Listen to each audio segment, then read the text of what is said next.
Boas noites a todos. Meu caro Paulo,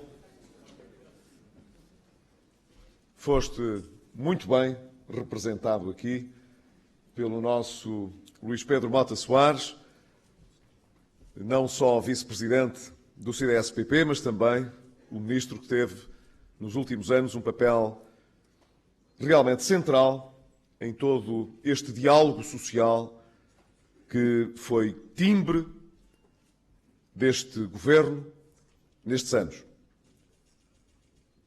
Cumprimento também, de uma forma muito especial, quer o presidente da Federação dos Trabalhadores Democratas Cristãos, o Moura Silva, quer o secretário-geral dos TSDs, o Pedro Roque, e cumprimento todos os que aqui estão, que estiveram ao longo destes anos também na primeira linha da atividade sindical, da atividade que reúne os trabalhadores que não desistiram das empresas de que fazem parte, que não desistiram dos lugares públicos que ocupam, que não desistiram do seu país, que não desistiram, portanto, face às dificuldades e que, em conjunto com todos os portugueses, nos proporcionaram este resultado com que hoje o país se pode confrontar nestas eleições, que é o de se ter vencido a recessão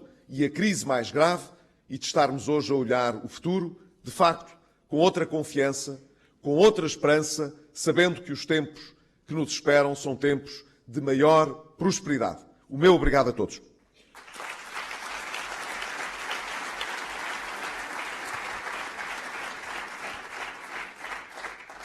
Nós hoje, como referi, podemos apresentar-nos às eleições com consciência de termos encerrado um dos períodos de maior complexidade e dificuldade da nossa história democrática, mas também de o termos feito, como aqui já foi sublinhado, num clima de paz social e de diálogo social.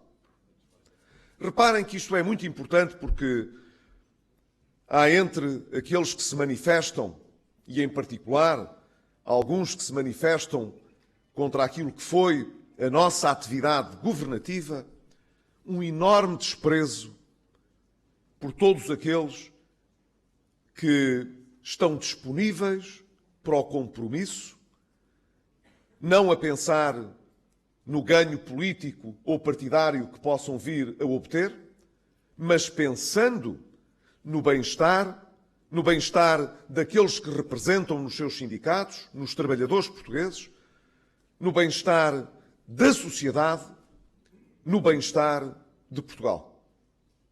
Foi possível, durante estes anos, criar um espaço de compromisso, de diálogo, para justamente construir soluções que garantissem a coesão social, que nos permitissem ultrapassar a recessão e proteger as condições de crescimento da economia portuguesa, e isso só foi possível porque nós pudemos contar com um espaço de compromisso e de diálogo do lado de muitos setores sindicalistas em Portugal.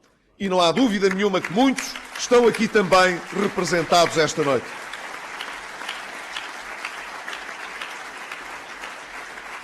É sempre mais fácil protestar do que chegar a um compromisso. Chegar a um compromisso implica ter uma noção muito clara de quais são os nossos limites, mas também da responsabilidade que temos em chegar a um resultado também que seja bom para aqueles que representamos.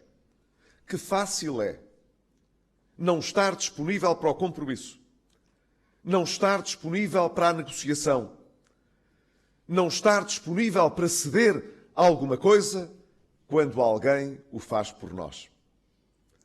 É muito fácil protestar assim.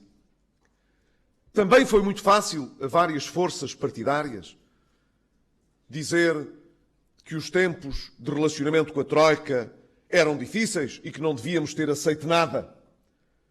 mas se nós não tivéssemos negociado com a Troika durante 3 anos e tivéssemos adotado a postura que várias forças políticas nossas adversárias nos sugeriam, ainda hoje estávamos a discutir com a Troika, não o programa que já fechámos, mas um segundo resgate ou um terceiro resgate. Que confortável para essas forças políticas aparecerem hoje a falar de futuro quando fomos nós que resolvemos o problema.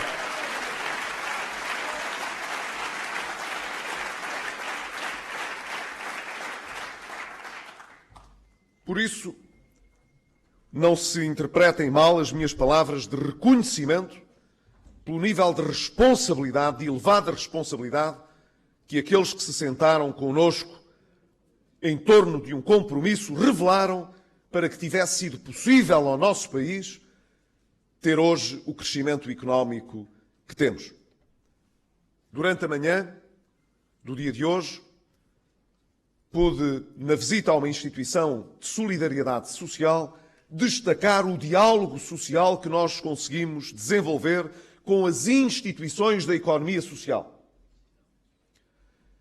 E hoje quero aqui destacar, esta noite, o diálogo social que conseguimos construir com os parceiros no seio da concertação social.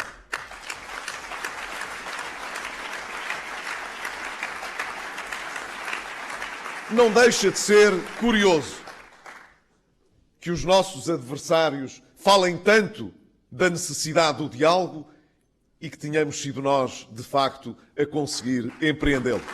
Já estamos habituados a estas contradições. O acordo que conseguimos subscrever em conjunto no princípio de 2012 foi crítico, volto a dizê-lo, foi crítico para que nós tivéssemos conseguido a paz social necessária no Estado, nas empresas, para preservar a coesão social e as condições de crescimento. E foi porque conseguimos isso que realmente conseguimos começar a crescer em 2013. Nós começámos a dar a volta ao texto da crise e da recessão logo a partir do primeiro trimestre de 2013. A economia deu a volta, começou a crescer, ainda abaixo da linha d'água, mas foi isso que nos permitiu, ao longo de todo o ano de 2013, pôr a cabeça de fora e finalmente respirar pela primeira vez um clima de maior confiança e respirar pela primeira vez as condições que nos permitiam atrair o investimento. Pela primeira vez começámos a ver retornar a confiança e o investimento que nos permitiu hoje poder dizer aos portugueses que sim, não é um acaso termos sido bem-sucedidos na criação de emprego. Nós hoje estamos a criar emprego como criámos emprego em 2014, porque tivemos a possibilidade, e em 2013, de selar um compromisso social com quem teve a responsabilidade de pensar no futuro do país e não apenas nos dichotes e na demagogia fácil de quem dá o murro na mesa e diz que está tudo mal e que não é possível continuar de outra maneira. Não é, portanto, por acaso que a economia está a crescer. Está a crescer pela responsabilidade que empregadores e trabalhadores revelaram pensando no seu futuro. Nós, no Governo, fizemos a nossa cota-parte de trabalho também. Criámos condições para que os investidores achassem que Portugal era um país onde valia a pena investir. Não ajudámos apenas as nossas empresas a exportar mais. E elas têm batido todos os anos recordes de exportação, granjeando-nos excedentes comerciais como nunca tivemos em dezenas e dezenas de anos, mas seguramente desde que temos democracia. O que diz muito sobre quem aprofunda a democracia e torna a democracia sustentável. Fomos nós, nestes anos, que conseguimos dar sustentabilidade também ao nosso processo democrático, à nossa democracia. E hoje temos taxas de juros não apenas para o Estado, mas também para as nossas empresas e famílias, como nunca tivemos. Dizem os nossos adversários, com certeza, com o Banco Central Europeu a fazer a política monetária que faz, é muito natural que as taxas de juros sejam baixas. Mas o Banco Central Europeu governa em toda a zona euro. Por que é que a Grécia não beneficia das baixas taxas de juro que nós beneficiamos e tem taxas a 10 anos superiores a 8% e 9%? E por que é que as nossas são abaixo de 3%? Porque quem investe nesses mercados financeiros sabe que na Grécia, nestes anos, já vamos no 5º governo, iremos para o 6º, já vamos no 3º resgate e em políticas de austeridade em dobro e em triplo, que não apenas penalizam os gregos, que farão seguramente muitos sacrifícios durante muitos anos, mas que penalizam também todos aqueles que poderiam estar disponíveis para investir na Grécia e que assim não têm confiança para o fazer, mas investem em Portugal, seja em dívida portuguesa, seja em empresas portuguesas, criando novos postos de trabalho. Fizemos também, portanto, a cota parte do nosso trabalho.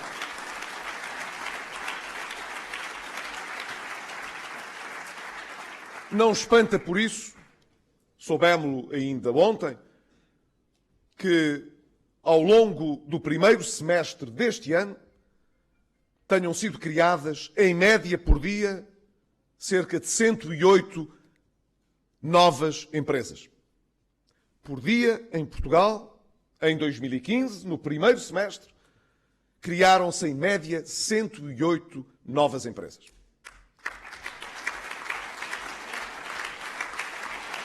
Dirão também os nossos detratores, mas as insolvências também aumentaram. É verdade. E isso é verdade. Mas nós achamos que o que é problemático não é que as empresas morram, sobretudo se não tiverem viabilidade.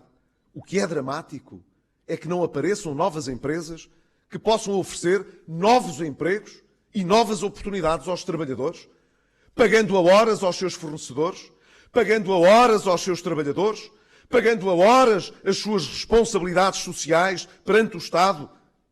É isso que nós queremos. Nós não queremos conservar à força as empresas que não são viáveis, porque essas conservam recursos que eram mais úteis para aquelas que têm futuro e que podem aumentar o emprego. O que nós queremos, e por isso atuamos sobre a lei das insolvências, é que aquelas empresas que não cumprem as suas obrigações, que não têm um emprego sustentado, que não fiquem a absorver recursos que são muito importantes para que outras que são viáveis possam recorrer ao financiamento, aumentar a sua dinâmica exportadora, aumentar a oferta de emprego. Por isso, se nascem mais empresas do que as que morrem, e se as que morrem porque estão destinadas a morrer morrem mais depressa teremos melhores empresas para garantirem novo emprego àqueles que merecem o emprego.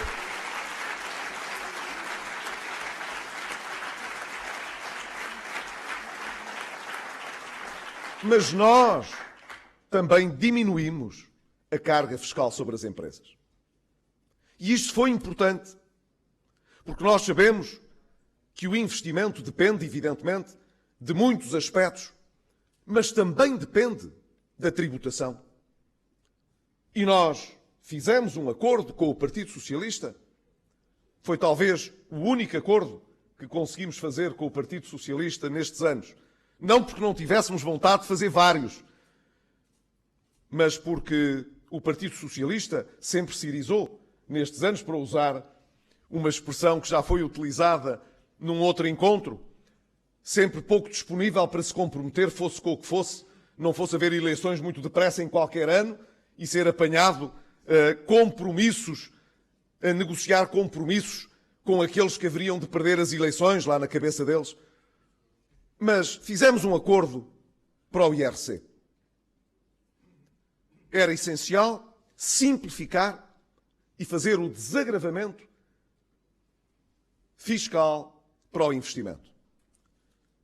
Porque se não formos mais atrativos no investimento, também não criamos mais empresas e não criamos mais empregos, como disse muito bem o Dr. Mota Soares. Pena que aqueles que estão sempre tão preocupados em dizer que palavra dada é palavra honrada tenham voltado atrás com a palavra do Partido Socialista, quando o Partido Socialista fez este compromisso na Assembleia da República.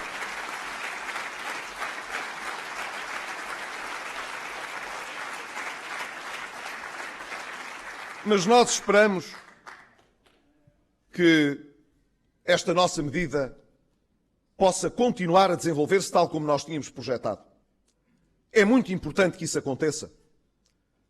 Nas contas, por exemplo, do Partido Socialista, o congelamento da descida do IRC não tem qualquer impacto macroeconómico.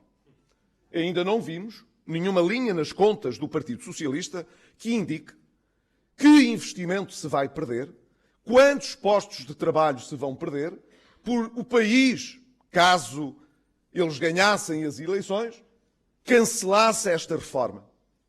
Esta reforma até hoje não só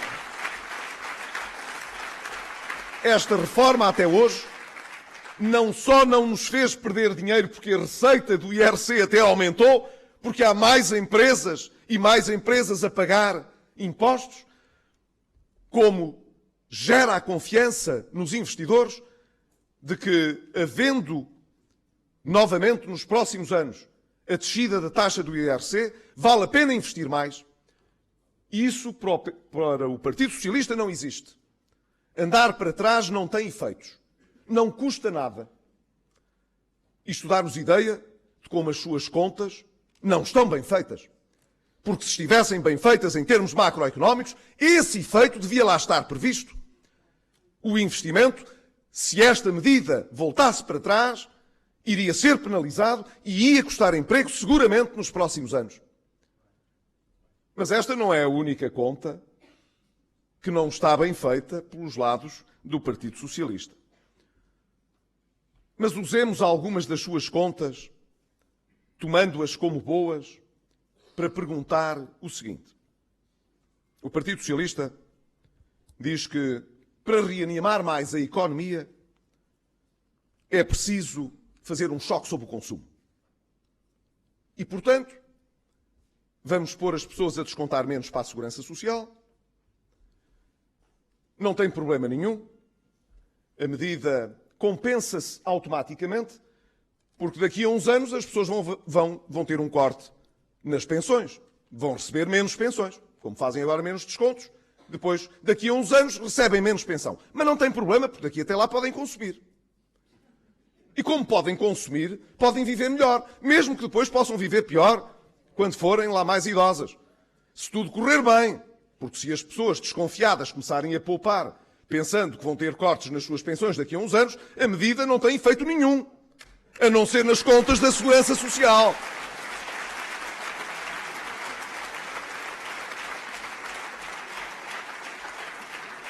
Mas esta medida, tão importante para reanimar o consumo, que ele, como sabem, o consumo está pelas ruas da amargura. Ninguém consome.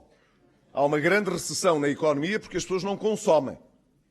Esta medida importante para estimular o consumo custa, nas contas do Partido Socialista, um pouco mais de 3 mil milhões de euros do lado das contribuições dos trabalhadores. Mas se considerarmos as contribuições das empresas, então temos de somar, nos 4 anos, mais 2.500 milhões. E já vamos em mais de 5.500 milhões em 4 anos. Mas as medidas só revertem ao fim de 12. O que quer dizer que podemos ter mais dívida a crescer por muitos mais anos, não é só pelos próximos 4. Teríamos mais dívida por muitos mais anos, até vir um outro governo que achasse que aquilo não tinha sentido nenhum e que era preciso arrumar a casa e acabar com estas contas mal feitas. Mas eu tenho a certeza de que isso não irá acontecer.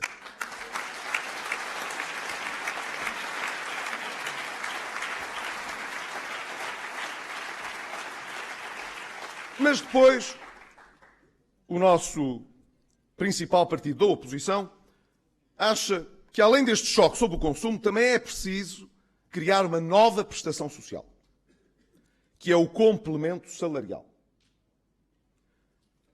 O complemento salarial há de garantir que o Estado pague aos trabalhadores aquilo que as empresas não pagam, que seja indispensável para atingir um mínimo de rendimento. Portanto, à boa maneira socialista, mais uma prestação social. E para os trabalhadores têm rendimentos muito baixos, tão baixinhos que não chegam a ter o salário mínimo nacional. E dizem que isto não custa dinheiro nenhum, porque isto é um crédito fiscal. Dá vontade de rir. Porque se os trabalhadores têm um rendimento tão baixinho, também não pagam impostos, como de resto não pagam impostos mais de metade dos portugueses. Não pagam IRS.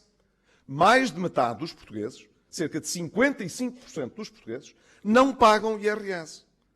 Porquê? Porque, infelizmente, têm rendimentos demasiado baixos. Portanto, se este complemento salarial não pode ser atribuído como um crédito fiscal, porque para ter crédito fiscal é preciso pagar IRS, obviamente isto só pode ser pago, como acontece nos poucos países onde funciona, pelo Orçamento da Segurança Social. Mais 1.000 milhões de euros por ano, nestes 4 anos, para o complemento salarial. E já vamos em mais de 6.500 milhões. E isto, ao fim de 4 anos, há de garantir, pelo menos, pelas contas do Partido Socialista, um buraco na Segurança Social que só pode ser pago com dívida. E é por isso que, ao fim dos 4 anos, as contas do Partido Socialista apontam para que o país fique com mais de 30.000 milhões de dívida pública do que ficaria se o nosso programa fosse aplicado. Que ricas contas, hein?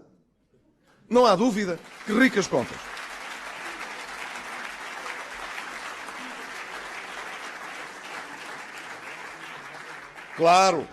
Claro que se vem dizer, em abono, em defesa destas medidas, que elas tenderão a ser compensadas por outras medidas que tapam estas. Mas a gente já sabe que estas são seguras. Segurinhas. Isto é perda direta para o Estado. O resto é como já foi no passado. É leve agora e pague depois, ou veja depois se custa ou não custa aquilo que se diz que pode vir a custar. Foi assim que chegámos a 2011, não é assim que queremos olhar para o futuro.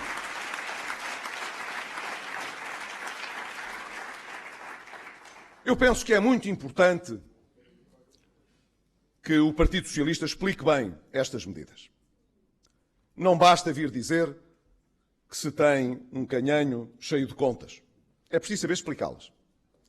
E explicá-las muito bem explicadinhas, para as pessoas saberem o que é que elas representam. Conhecendo o nosso povo, como julgo conhecer, as pessoas desconfiam muito, ao fim destes anos todos, desta maneira de fazer política. Isto é uma velha maneira de fazer política, demagógica, irresponsável. Na verdade, se não tivesse custos nenhuns, nem risco nenhum para o país, oferecer novas prestações, repor rendimentos mais depressa, baixar a TSU, as contribuições das empresas e dos trabalhadores, sem risco para a segurança social, porque é que nós não teríamos feito isso? Porque é que nós não fazemos isso? Nós, evidentemente, queremos o melhor para os portugueses.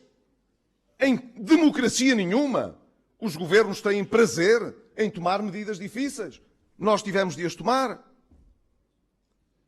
Em país nenhum, os políticos vão para as eleições a prometer fazer maldades nas políticas sociais. Por que é que nós não propomos medidas destas? Por que é que não fazemos tantas promessas deste tipo? Eu digo-lhes porquê. porque nós respeitamos as pessoas. Nós sabemos os sacrifícios que elas fizeram para vencer a crise a que nos trouxe a irresponsabilidade. E nós não queremos governar no dia a seguir às eleições para ter de fazer outra vez o que já fizemos. Andar a desfazer o que um governo anterior tinha feito. Ou melhor, no nosso caso, até foi dar continuidade àquilo que o governo anterior já tinha começado.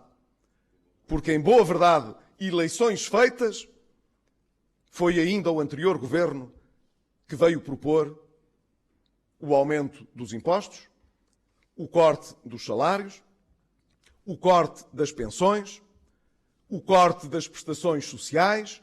Tudo isso estava no orçamento para 2011, tudo isso estava no famigerado PEC 4, tudo isso estava no programa daquele governo. Mas só depois das eleições. Antes não estava. O que nós queremos é poder dizer aos portugueses que tudo o que passou nestes anos não será deitado fora e não será colocado em risco. Pode haver quem goste mais de nós e quem goste menos, ou até quem não goste nada. Nós não governamos só para aqueles que votam em nós. E ainda menos para aqueles que são dos nossos partidos. Nós apreciamos muito a militância dos nossos partidos. E quer o PSD, quer o CDS-PP tiveram uma militância extraordinária que nestes anos deram a cara por tudo o que foi difícil, mas com orgulho e com o dever, com a consciência de dever cumprido. Mas nós não governamos para a nossa militância, nem para aqueles que votaram em nós. Nós governamos para todos os portugueses. E não os dividimos dessa maneira. Não cavamos nenhuma trincheira. Não vamos governar depois contra aqueles que não acreditaram em nós e que votaram para que nós não fôssemos eleitos. Nós temos de governar para todos. O respeito que temos pelo país obriga-nos a não pôr em risco nem a segurança social, nem as finanças públicas, nem os esforços que já estão convertidos em emprego e em crescimento da economia. Pelo contrário, o que nós queremos é reforçar e alargar esses mecanismos que, se nos permitiram crescer no meio das dificuldades, nos permitirão crescer muito mais agora que o país também pode mais, agora que temos melhores condições para crescer ainda mais intensamente.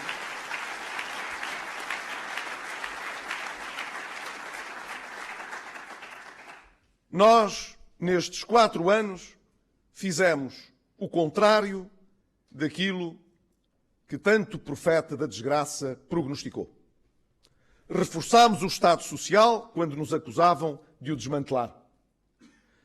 Reforçámos o Serviço Nacional de Saúde quando nos diziam que estávamos a desmantelar o Serviço Nacional de Saúde. Conseguimos fazer o alargamento da escolaridade obrigatória para os 12 anos no ensino público, quando nos estavam a acusar de destruir a escola pública. Conseguimos alargar as qualificações dos jovens portugueses, melhorando o acesso ao ensino superior, mas também o acesso ao mercado de trabalho para aqueles que fizeram a escolha pela via vocacional. Estivemos, estes anos, aplicados em reforçar as nossas instituições sociais e contamos para esse efeito com a colaboração de todos aqueles que não puseram os óculos do seu partido, mas colocaram as lentes que lhes permitia ver o futuro do seu país. E se o conseguimos fazer nestes anos, iremos ampliar, todos juntos, este resultado nos anos mais próximos. Temos agora outras prioridades, com certeza. Nós já iniciámos a recuperação dos rendimentos, pois já. Conseguimos, em sede de concertação social, fazer a atualização do salário mínimo nacional. É verdade. Conseguimos, muitas vezes, em grande adversidade, lançar um clima de estabilidade e de confiança para as instituições do setor solidário e da concertação social. Não tenho dúvidas. Mas agora, nos próximos anos, se continuarmos com boas contas, com bom espírito de diálogo e de compromisso, teremos de colocar mais alguma coisa na nossa agenda. Temos de colocar um país que, em vez da recessão demográfica que conhece há dezenas de anos, possa inverter esse declínio demográfico para poder ter mais crianças, com famílias, com mais espaço, para ter mais jovens, mais força de trabalho no futuro, mais ativos a descontar para a segurança social e mais pessoas a construir valor para a nossa economia e para as nossas empresas. A natalidade tem de estar nas nossas prioridades. E nas nossas prioridades tem de estar o combate às desigualdades. Às desigualdades económicas e às desigualdades sociais. Já o disse noutras ocasiões e quero reforçá-lo por maioria de razão esta noite aqui convosco. Nós, em Portugal, temos assistido, ao longo de dezenas de anos, a que muitas situações de desigualdade se perpetuem. Nós sabemos que há duas razões para perpetuar as desigualdades. A primeira é não dar o mesmo tipo de oportunidades a todos para alcançar o nível de conhecimento e, portanto, o nível de realização profissional que merecem, independentemente do meio de onde provêm, de serem de famílias mais abastadas ou com mais necessidades. E se a escola pública tem um papel importante a cumprir neste objetivo, não chega. Porque nós temos escola pública há mais de 40 anos e mantivemos esta desigualdade no acesso ao conhecimento. Eu digo-lhes que é importante, no âmbito do Programa de Desenvolvimento Social que temos para os próximos anos, aquilo que vamos dedicar ao programa Saber Mais, que significa saber quais são as crianças que provêm seguramente de estratos económicos mais desfavorecidos, que mais dificuldade têm na matemática e no português, entre outras disciplinas, e conseguir que elas tenham verdadeiras oportunidades de recuperação dentro do meio de onde provêm, com a ajuda das escolas e das instituições de solidariedade social. É isto que combate as desigualdades. Não basta que todos passem pela escola pública, porque todos não chegam lá nas mesmas condições, nem saem de lá nas mesmas condições. Por isso é que o insucesso escolar continua a afetar mais algumas famílias do que outras. Essas desigualdades permanecem, e se permanecem têm de ser atacadas, e têm de ser atacadas na origem. A outra razão por que elas se perpetuam é porque se perpetuam certos privilégios na sociedade portuguesa. Nenhum governo, creio eu, de há muitos anos a esta parte, combateu tanto os privilégios como o governo que eu tive a honra de integrar e de liderar juntamente com o Dr. Paulo Portas. Não deixa de ser sintomático. Não deixa de ser sintomático que os mesmos que nos acusam de ter gerido mal a resolução do Banco Espírito Santo tenham sido aqueles que nacionalizaram o BPN e que com isso trouxeram para todos os portugueses, para todos os contribuintes portugueses, uma perda certa que já vai em mais de 2.700 milhões de euros, mas que, sabemos nós, há de ser superior a 5.000 milhões de euros. Tudo para quê? Para pôr os portugueses a pagar a irresponsabilidade de má gestão, fosse de outros bancos, fosse de empresas que viviam desses bancos. E agora queriam que tivéssemos feito de outra maneira. De que maneira? À maneira deles. À maneira deles. Que tivéssemos nacionalizado o BES e salvo o Grupo Espírito Santo para que todos os portugueses pagassem a fatura.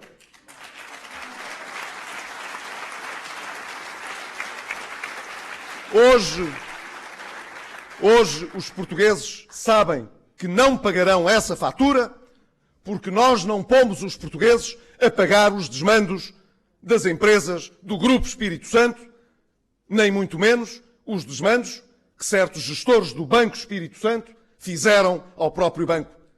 Salvaguardamos os depósitos de todos os depositantes, mas não andamos a salvar empresas que estão falidas, que são mal geridas, para perpetuar os privilégios que elas distribuem entre aqueles que são os seus donos, à custa dos portugueses.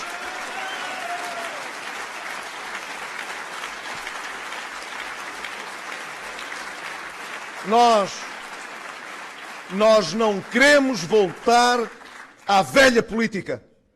Nós não queremos voltar à velha senhora e ao velho estilo.